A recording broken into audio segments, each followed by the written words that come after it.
takes up some time on that back straightaway. So right now it's all about Tyler Ohara, who's going to school on Kyle Wyman. Is he going to do it? Down the hill he goes, trying to get that motorcycle stopped. Tyler Ohara with a big move under braking takes over the lead. Here comes Kyle Wyman. Is it about that Harley-Davidson horsepower? Side by side they go into turn number 1. The 33 with position. Can he do it? It's Kyle Wyman back to the lead.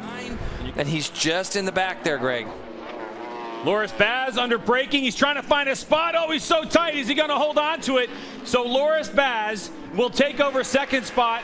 There wasn't a lot of daylight there, but he made it work around Kyle Wyman. I felt like this was a really important race for Escalante this weekend. And you can see, again, he moved over to the left a little bit that time. Sean's not going to have anything of it. He's going to go right back underneath him again.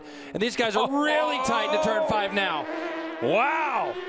So Sean Dillon Kelly, M4X Star Suzuki, leads us out of turn number 1. A good drive by Richie Escalante, and he goes by again. Incredible drive, wasn't it? I mean, it was a really good drive out of turn 1, and you got to assume both these bikes are rolling through there in third gear. Both those guys are getting out of there in third gear, but Escalante looked like he had a really good jump out of that turn.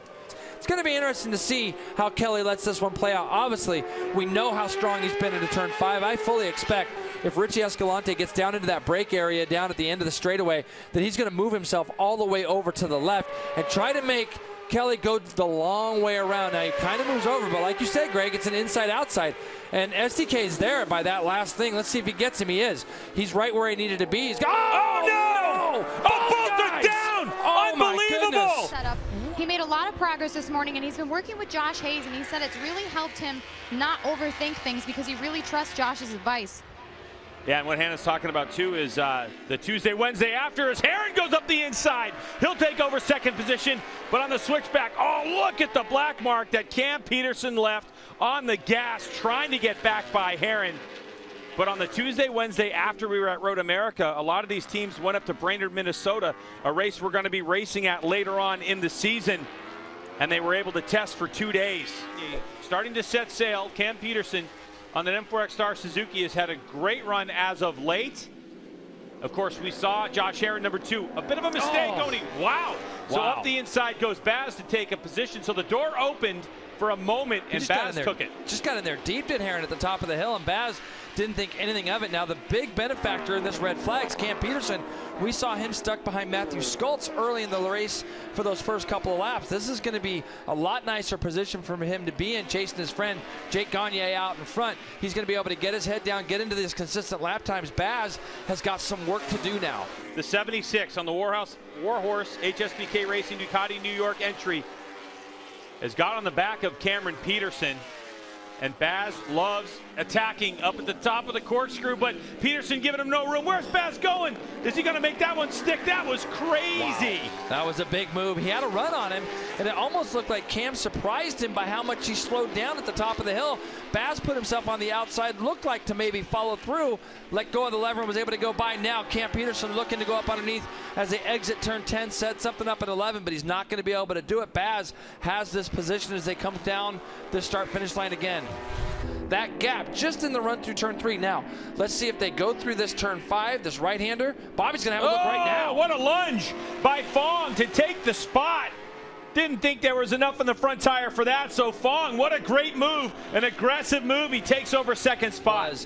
Bobby Fong. So Gagne's obviously feeling comfortable, as we know. Yesterday, talking to Richard Stamboli, big move from Baz as he gets close to Sculptz and just kind of gently nudges his way through there in turn number 5. Big committed pass. It's Baz, he's looking to get to the front. Out of New York entry, Loris Baz. Let's take a look at it. Jason, tons of confidence in the way this motorcycle turns. Just gets the bike up off the edge of the tire and sneaks himself under there, and now he's in that spot where he's got to be committed to make it. Matthew's probably going to sense a little bit that he's there. You can see him move up just a little bit and allows Baz to go through. Now, this is the spot where the guys have been having trouble. The bike gets in there, it gets loaded properly, then they go to squeeze the throttle on, and the rear tire kind of protests a little bit. Matthew Sculptz makes a great pass there, and that's what you can do in these S's. If you have that little bit extra grip, you can get on the gas. That bike's going to just squat just ever a little bit more, put that pressure on that tire, and give you that a little bit extra grip. Jason, something tells me that SDK's got a little bit in reserve, even though he just set the fastest lap of the race. Is the door open? It is. It is. So he sneaks up the inside, and SDK now with the lead. Is Escalante going to be able to fight back? So, Let's see what happens here. Yeah, there goes Escalante. So he retakes the lead.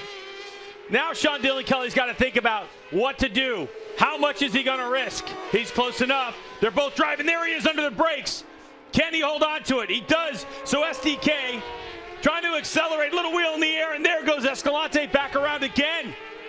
Yeah, how do you like this final lap? He is still fighting, isn't he? I mean, he is doing everything he can to try to go up underneath Escalante. Now, you can expect SDK to try to shove it up underneath him. As you can see, now they're close. Escalante makes a big mistake. He had to get off the gas. SDK takes the lead. So Escalante had to get off the gas, but now does he have a drive? You can see the motorcycle moving around in that Kawasaki. He's trying to find it all on the throttle. Here we go through the final corner, the right-hander. Onto the front straightaway we go. SDK in a tuck. And it's side by side. Oh, photo finish. And that could be where, yeah, that's it. It's Sean Dylan Kelly who wins that race. That is really neat to see. As you can see, she's closed up on Lemandry and Bangladesh. She said she wants to start looking at the top 5 and maybe better. Kayla's got a big run right now on Lemandry as they go down into Charlotte's Web. I think she's up underneath him, and she's going to pick him off. She's going to make a pass into second. They're coming down the hill, a very tricky braking spot. She's got a lot of confidence in the front end. The door's open, so all of a sudden Yakov moves herself into second place. Oh, and look at Yakov. She's got a good run. Is she going to try him up the inside? No. But it's going to be the drag race now to the line as Yakov trying to find some traction. Here comes Ben Glady. So to the line, these 4 riders come, and it's going to be Tyler Scott who takes victory, and Kayla Yakov in second spot over Benjamin Glady and Joe Lemandry Jr. Rider of the race had to be Kayla Yakov, and the passes she made going down into 5, and she had the lead, I thought.